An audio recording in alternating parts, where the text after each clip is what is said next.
And Officer Broughton has been there a while. He's since retired. So he was a senior level, he was a veteran. He knew what was going on. You can tell by his comments and his statements and his reports that things were very well detailed.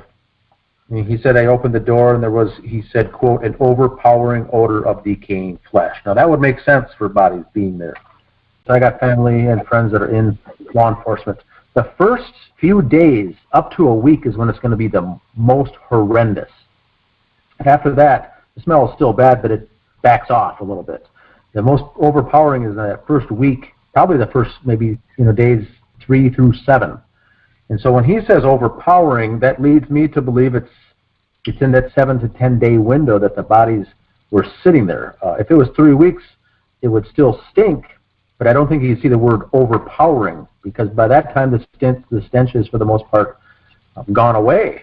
So that's the only other thing I can say on that. He does say the word overpowering, and that's the same adjective I get when talking with family and friends in law enforcement when they talk about that.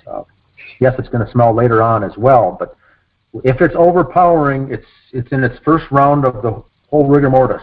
And so that's where I lean into that earlier stage, and I don't buy the 3 week stage because of Broughton's comment. And that's why I wanted to interview him. I talked to him on the phone after he resigned and retired. And I said, well, I'd like to meet and go over the case with you. And I could meet, because I'm only 30 minutes away. And he said, well, let me run it past some people and I'll let you know, but I'm open to, have a cup of coffee. And then he called back and says, I talked to, Gummert, and I didn't really have anything to do with the case, so I don't think we should meet.